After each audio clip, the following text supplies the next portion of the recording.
So my friends, dear viewers, welcome to a new crypto update video today. Bitcoin at $103,500 and we've had a really bearish close.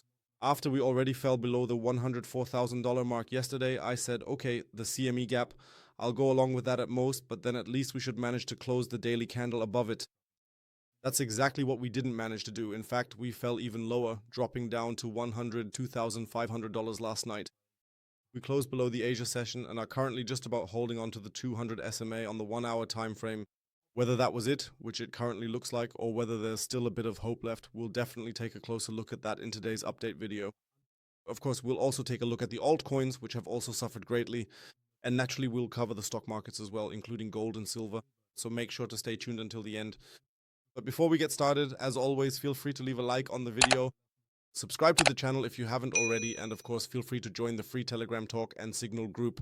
There you'll always get the latest information whenever there's something new or when I enter or close any trades. Speaking of trades, if you're interested, you can also sign up with my partner exchange WEEX. At the moment you can secure up to 11,500 USDT in bonuses.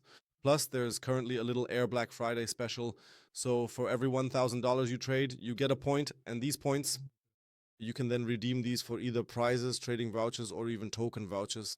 So go ahead and sign up now. The link is down in the video description or in the comments section, and then you're all set. All right, so I'd say let's get started. Bitcoin at 103,500 US dollars. So we've basically lost all support for now. I'll quickly show you all of this again with the indicator. This here was the Asia range, this yellow box right here. We broke down below it yesterday, and with what momentum, plus a nice vector candle. And if we get another retest during the day around $100,400 and get rejected there, that's not good. Then, to be completely honest, I expect that we'll see an even bigger sell-off here, probably even heading towards 98,000 US dollars. That's a positive sign. But that's really the only positive thing at this point. We've filled this vector here by 50%, which is a good sign, so for now there are no more vectors below that absolutely need to be filled. But that's really the only positive thing I can give you at the moment. Let's take another look at the whole thing on the 4 hour time frame. There we've also fallen below support and we still have an open vector to the upside. Here too, the 50% mark is exactly where we would have our retest, so be a bit cautious today. Alright? Today, the vote is supposed to take place regarding the shutdown. Whether it will finally end or not, well, that's up to the vote. The fact that an end to the shutdown is even being discussed has been dragging on for so long. It's really unbelievable here, but well, that's another story. But yes, as I said, not all is lost yet, but things aren't looking good. We've lost important support. We're below the Asia range, which, as I said yesterday, is something we just don't want to see. Let's take a quick look at the funding rates. What do they look like? They've gone down a bit again compared to yesterday, of course, also due to some selling off.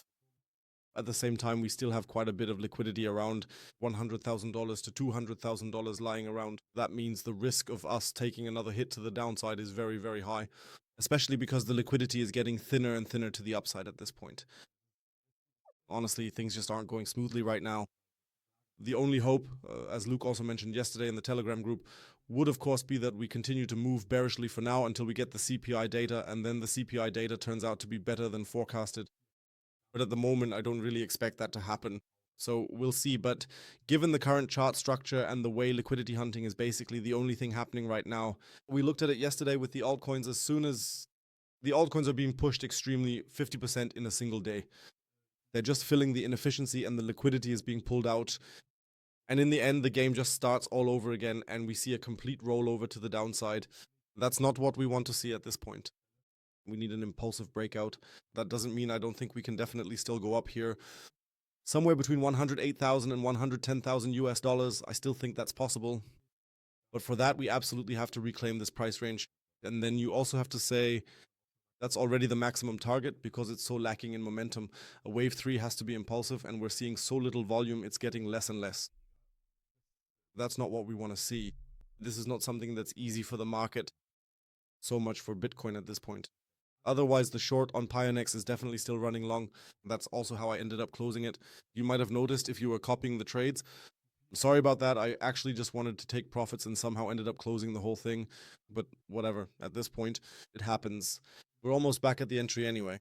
All right, so what are the altcoins doing? That's basically the same sad story. That goes for Ethereum too.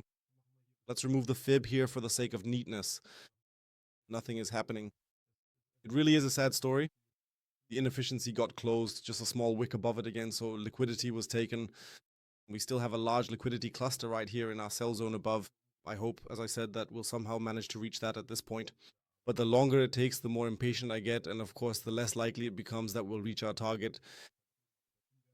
Volume is dead, the market is dead. What are we supposed to do here except take profits, which we already did? Take profit is set, stop loss is also set at entry, so basically just let it run. There's nothing more we can do at the moment. Solana, what a tragedy. It really is a tragedy. It looked so good after we really hit wave 2 here. Wave 3 was impulsive, a 10% increase, and then the entire rise was wiped out again. But fortunately, we can say that we're still in the position. That's the only positive thing. The targets to the upside, yes, they're actually still valid, but it's just not impulsive. What we're seeing here is 0.0 impulsive and 0.0 bullish. Let's also take a look at the funding rates for Solana, just for the sake of completeness. What do they look like at the moment? The funding rates are the only positive thing, namely that they're negative and clearly negative at that. Minus 0.018 or minus 0.0287, that's a lot of negativity. That means, at least to the upside, we have quite a few shorts to liquidate. Unfortunately, I can't give you any more hope right now, except maybe that the shutdown is over. That's it. All right, then let's move on to the traditional markets. Dollar, sideways phase, which means the same for the euro against the US dollar, sideways phase. Then something has continued to happen with gold. So we're still on a very, very bullish path. Here we've broken through the $4,130 mark. We're not far from our sell point anymore, which is $4,196. That's where profits will be taken. As for silver, I have to say, or actually I already said it yesterday in the live stream, I've closed that position now. So I'm out of silver. Why? Because as I said, the sell zone was reached. On the one hand, I obviously don't expect that we'll see such an extreme pump upwards in silver again now. That's why I took profits and closed the position. Gold, on the other hand, is still running, and I've now decided to let gold run a bit longer because there's obviously still a bit more upside potential. And also just to hedge the other trades a bit, even though they're at stop loss entry, just to take a bit more profit because things can move so quickly right now. We've seen it with the altcoins, how quickly things can turn around. And as I said, we're in this season, we still have a bit of room to the upside. So it's not like we couldn't even go up towards $52. But what I've got, and things can move faster than we'd like. And tomorrow the CPI data will be released. If those turn out badly, we actually expect that at the Fed, we won't even see that 67%, but probably even less. So if the inflation data rises, that's really not good. That's why I closed the trade here. Congratulations to everyone who took the 10%. All right, then let's move on to the traditional markets. Let's head over to the DAX. Yesterday was positive. Okay, great. Dow Jones closed extremely well yesterday, even back above our trend line. Nasdaq is in a complete sideways phase, and the S&P 500 also went up. So we see that the S&P 500 and Dow Jones performed extremely well. Nasdaq, there was also the announcement from SoftBank, which sold all its Nvidia shares worth $5.8 billion. And next week, the earnings are coming out exactly in 1 week. Why they did that is the question. They probably know why. But for me, that's just another reason to pay a bit more attention to Nvidia. So right now we're at $194. If we get back up into the 200 to even 205 range, because there's still a small gap up there, then I'll probably open a new short position. Same thing, of course, applies to other stocks. Otherwise, D-Wave is okay. Then let's quickly move over to where is Circle, Circle, Circle. Here we have Circle, but I still need the earnings. I wanted to show you those. Now I can't find the chart again. It's unbelievable. Sometimes the charts just aren't where I want them to be, especially here, Circle. So these are the earnings. At least they're estimated for today. They're coming out today. That will be very, very interesting. So we'll take a look at that tomorrow, or rather they should come out during the day. I'll definitely let you know about that. Otherwise, I'd say there's not really much to discuss. Bitcoin, everything is moving sideways. Let's hope for a pump that at least takes us a bit higher. Otherwise, that's it from my side. I wish you a great start to the day. Take care of yourselves. Feel free to leave a like, subscribe, join the Telegram group, and maybe we'll do a live stream this evening. All right, that's it from me. Have a great day, and maybe see you this evening. Ciao, ciao, and as always, stay crypto.